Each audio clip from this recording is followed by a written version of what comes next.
సంస్థలు స్పష్టంగా చెప్పేదేమిటంటే మనకు ఇంకా కేవలం 80 నుండి 100 పంటలు మాత్రమే మిగిలున్నాయని. అంటే దాదాపు 45 నుండి 50 సంవత్సరాలకు సరిపడే పంట భూమి మాత్రమే భూమిపై మిగిలుంది.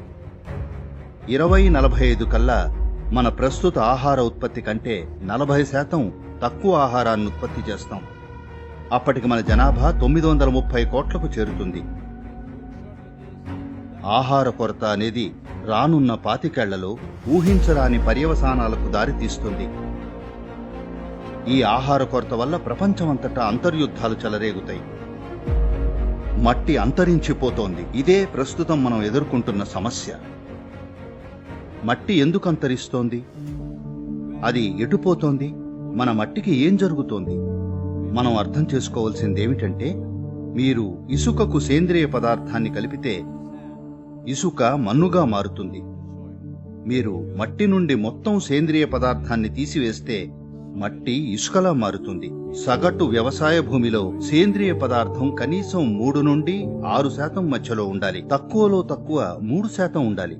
నేల సజీవంగా ఉండాలంటే కనీసం ఇంత శాతం ఉండాలి. మట్టిని సజీవమైన భూసారంగా ఉంచడం తప్పనిసరి. ప్రపంచవ్యాప్తంగా వ్యవసాయ భూముల్లో క్షీణత చాలా అధికంగా ఉంది. అత్యధిక దేశాల్లో ఇప్పటికే 50% కంటే ఎక్కువ ఉపరితల భూసారం గత 100 ఏళ్లలో క్షీణించింది. పోషకాల స్థాయి గణనీయంగా తగ్గిపోయింది. ఇక ఆహారంలో లభించే సూక్ష్మ పోషకాల స్థాయిలు 20వ శతాబ్దపు మొదట్లో ఉన్నదాంతో పోలిస్తే ఇప్పుడు అదే ఆహారంలోని పోషకాల స్థాయి 90% పడిపోయింది.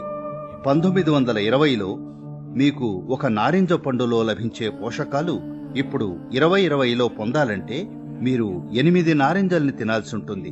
మనం మన ఆహారాన్ని ఇంత సారహీనంగా చేసుకున్నాం. Soil is the biggest ecosystem on the planet, and so few people know anything about it. 1 teaspoon of healthy soil probably contains more microbes than there are people on Earth. భూ ఉపరితలంలోని మొదటి 12 నుండి 15 అంగుళాల మేర ఉండే సూక్ష్మ జీవజాలమే మన మనుగడకు ఆధారం. మన పాదాల కింద ఉన్న ఈ ఇంద్రజాలమే మనల్ని జీవంగా తయారు చేసింది. ఈ 12 నుండి 15 అంగుళాల మేర ఉన్న మట్టి ఈ భూమిపై 87% జీవరాశికి ఆధారభూతం. అందులో మీరు నేను కూడా ఉన్నాం.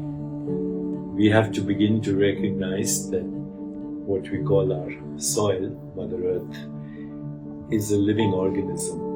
ఆరుబయట నేలలు, తవ్వి వదిలేసిన భూములు సూర్యరశ్మికి లోను కావడం వల్ల సూక్ష్మ జీవజాలం నశించిపోతోంది.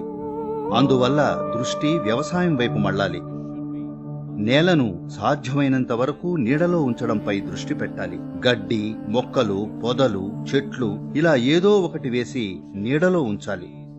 చైతన్యవంతమైన ప్రపంచం మట్టిని రక్షించే ఉద్యమాన్ని ప్రారంభిస్తోంది. మట్టిని పునరుత్పత్తి చేయడానికి ఒక విధానాల మార్పు తీసుకురావడానికి. ఇందులో భాగంగా నా వయసు 65. నేను 30,000 కిలోమీటర్లు ఒంటరిగా మోటార్ సైకిల్ ప్రయాణం చేయబోతున్నాను. 24 దేశాల మీద 30,000 కిలోమీటర్లు. పౌరుల మద్దతు సక్రియం చేయడానికి, దీర్ఘకాలిక పెట్టుబడులు గణించబడతాయని ప్రభుత్వాలకు భరోసా ఇవ్వడానికి. కాబట్టి మట్టి పునరుత్పత్తి అనేది భూగ్రహం మీద ప్రతి ప్రభుత్వ విధానంలో పొందుపరచడం అత్యంత ముఖ్యం. భూగ్రహం మీద కథనాన్ని మనం మార్చాలి. మట్టి ఒక సంపద అని, ముందు తరాల నుండి మనకు లభించిన వారసత్వమని, దానిని భవిష్యత్ తరాలకు మనం సజీవ మట్టిగా అందించాలి. ఎంతో సమయం లేదు. ఇప్పుడు మనం సరి అయిన పనులు చేస్తే రాబోయే 15-25 ఏళ్లలో ఈ పరిస్థితిని మనం గణనీయంగా మార్చి మట్టిని పునరుత్పత్తి చేయగలం. కానీ మనం దీనిని ఇలాగే మరో 30-40 సంవత్సరాలు కొనసాగించడానికి అనుమతించి ఆ తర్వాత మనం మట్టి పునరుత్పత్తికి ప్రయత్నిస్తే అప్పుడది 150 నుండి 200 సంవత్సరాలు పట్టొచ్చు. Then it could take 150 to 200 years. ఎందుకంటే అప్పటికి జీవ వైవిధ్యం అంతగా నష్టపోయి ఉండేది. మార్చి 21 నుంచి 100 రోజుల పాటు ప్రపంచమంతా భూమిపై ఉన్న ప్రతి మనిషి మట్టి గురించి మాట్లాడాలి. మట్టి అనే పదాన్ని, మట్టిని రక్షించండి అని ప్రతి చోట మనం వినాలి. మన జీవితంలోని అత్యంత కీలక అంశమైన మట్టి వైపు భూగ్రహం మీద కథనం మారడాన్ని చూడాలి. మీలో ప్రతి ఒక్కరూ మీరు చేయగలిగినంత మందిని చేరుకోవాలి. ఇది జరిగేలా చేయండి. చాలా మంది ప్రపంచ నాయకులు ఇంకా ఇన్ఫ్లుయెన్సర్స్ ఇప్పటికే ఈ ఉద్యమంలో పాల్గొంటున్నారు. ఇందులో భాగం అవ్వండి. మనం దీన్ని సాకారం చేద్దాం. From my part, as much as I can contribute. We're going to save the soil. Do your part. And saving the soils. Our future, our children's future, and our planet's future depend on it. Save the soil. We know what we must do, so let's make it happen. Let's make it happen. Let's make it happen. Let's make it happen. Let's make it happen. Let's make it happen. Let's make it